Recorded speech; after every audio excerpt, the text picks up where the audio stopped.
Hey everybody, back again with Mike Robertson. Really looking forward to this video and talking about closeouts. I believe that closeouts have been taught in a traditional way, and until I met Mike, he really opened up my mind on how to teach the best way to close out, and we're going to get to it right away.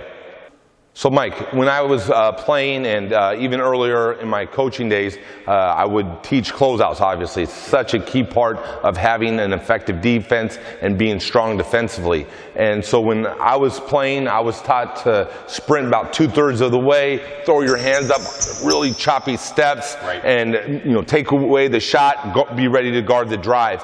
Till I met you, you opened up my eyes to a new way of teaching it, which is more fundamentally sound and puts players in better positions athletically to succeed. Yeah, for sure. So I was taught the same way growing up, and trust me, I got blown by more times than I'd care to remember. But yeah, I think, again, this is one of those things where, as coaches, we're taught never be on your heels, never be on your heels. And what ends up happening is it takes you 20 steps to slow your momentum down. And we've seen this even with high-level guys. So if you come over here, Joey, I think a better way to do it, especially with the three being such a big part of today's game, is you close out, right? You're going to come out and you're going to find your heels, but then let your knees glide over your toes, okay? So if I'm coming out on you, I'm here, and it's literally like 1 or 2 steps. Now, it may take a little bit extra depending on how much momentum I have. If I'm coming from the other side of the court to contest, it's gonna be harder. But I just call this like a swoop stop or something like that. So I'm here, and then I'm nice and balanced, right? I've got a good position to push from, and whichever way you go, if I funnel you this way, I can immediately push. If you shot fake and go baseline, I can hip turn, and I can shuffle out of it.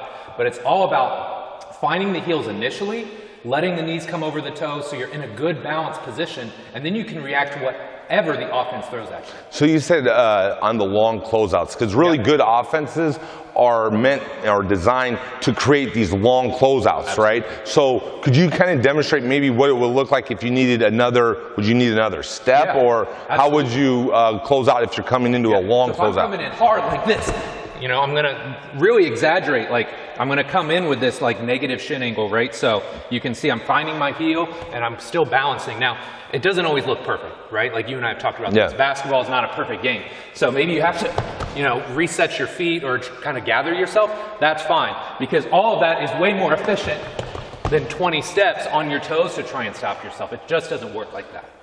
That's great information, and it's something that I think is really effective now. Like you said, with the three-point shot being so effective, and one of the keys for defenses is to run players off the three-point line, to get them off that line, having good, efficient closeouts that put you in an athletic posture to be able to be explosive out of those postures is incredibly helpful to being able to have a great defense and be a great defender, because we talk about in basketball guarding your yard, and it starts with having a great closeout many times. Absolutely. If you can master that and you can get comfortable coming in those positions, I think you're going to be way more balanced, which will ultimately make you a way better defender.